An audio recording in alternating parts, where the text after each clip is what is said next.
Hey, Lily Wong here, and this is Fly with Lily podcast. Life can throw us unexpected curveballs of all kinds, from the loss of a loved one, career change, or family problems. For me, it was the loss of my mother and my marriage. The worst experiences of my life led to the most euphoric learning experience and life journey I ever could have imagined. My journey let me dive within myself, overcome my fears, drop disempowering beliefs, and remove mental limitations. From motivation, language learning, business, nomadic life stories, or world travel, to just plain dropping your baggage, Fly with Lily podcast offers the inspiration you need to open yourself to this world of opportunities without limits. You can't stay in your corner of the forest waiting for others to come to you. You have to go to them sometimes.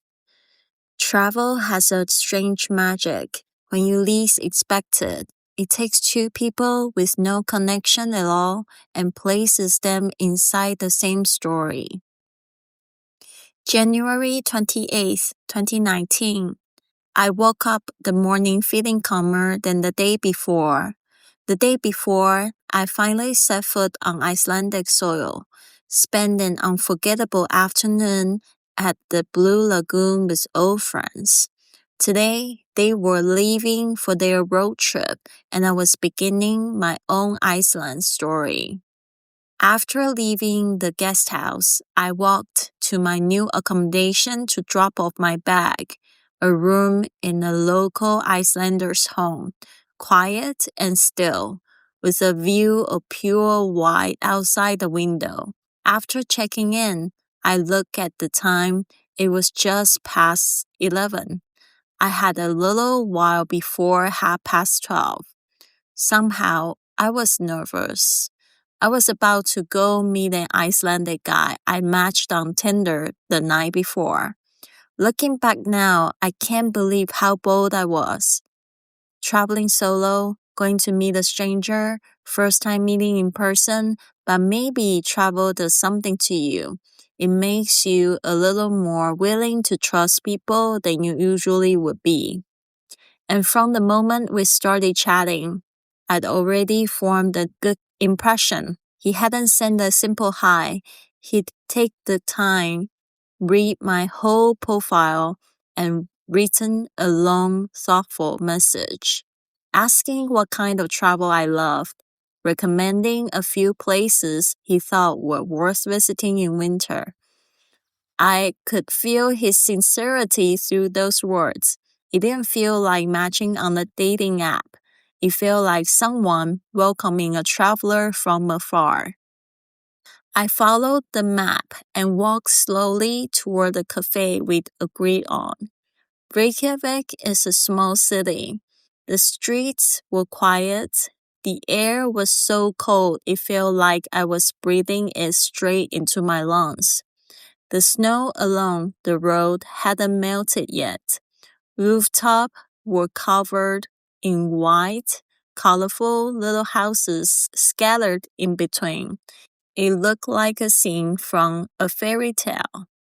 As I walked, I couldn't stop the thoughts running through my head. Does he look like his photos? Will he actually show up? Do I hug him, shake hands, kiss on the cheek? I lived in Spain for 3 years. Air kisses on the cheek were second nature, but Iceland, I had no idea. Still running through all of this in my head, I pushed open the door of the cafe. Warmth hit me immediately. The air smelled like coffee and fresh bread. I looked around, and almost immediately, a tall, slim guy stood up across the room and waved. Lily? Yes. And then we both froze for a second. Hug, handshake, kiss on the cheek. Neither of us moved. And then we both laughed at the same time. That small awkwardness somehow made everything feel perfectly natural. He'd already ordered his coffee. I ordered a hot latte, sat down, and just like that, we started talking. He introduced himself first. He was a marine engineer who spent part of each month out at sea. On top of that, he was working towards a master's degree and helping a friend run a laser tattoo removal studio. I was fascinated. I've always loved hearing about people's lives, and his was unlike anyone I'd known before. When it was my turn, I laughed and said, I'm someone who travels and records a podcast at the same time. He looked up. Really? I nodded and told him.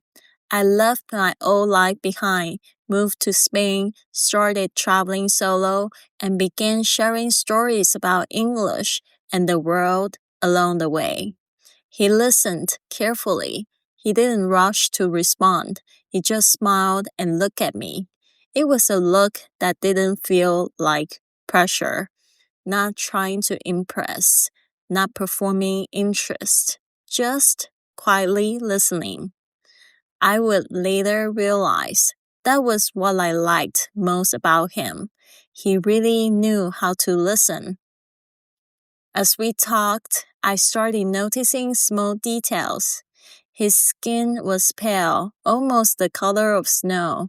When he smiled, he had these small, slightly crooked teeth at the corner of his mouth. His English was excellent, but with a distinct Icelandic accent. Sometimes he'd pronounce a V that sounded a little like we. It was kind of endearing. He explained, laughing, that Icelanders grow up speaking Icelandic. English only becomes their main language later. I sat there thinking, there were actually people who lived this far from the rest of the world, and yet here we are, sitting at the same table, talking. Travel has a strange magic. When you least expect it, it takes two people with no connection at all and places them inside the same story. We talk about travel and work, and how long Iceland's winters are, and how many sunny days Spain gets in the year. About culture, about life. Time passed faster than I expected. We only planned for one coffee, but neither of us was in a hurry to leave. Finally, he looked at me and smiled. If you don't mind, I'd like to show you the real Iceland. I barely hesitated. I love that. I didn't know that simple answer would open a chapter I would never forget.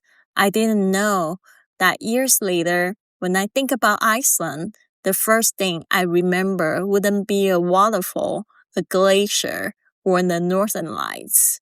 It would be the small café and the person who sat across from me for the first time that winter, smiling. If this story resonated with you, follow along on Fly with Lily Iceland podcast series. This has been another episode of the Fly with Lily podcast. So what now? Go to flywithlily.com to download my gift for you to help work on your abundant lifestyle, or contact me directly for a consultation. This show takes a lot of work and planning, so if you enjoyed it, please consider a 5-star review on iTunes, following on Facebook and Instagram at Fly with Lily, or come up and give our crew a hug on the street when you are on your journey. Thanks for listening, and remember, life's curveballs can be your best opportunities.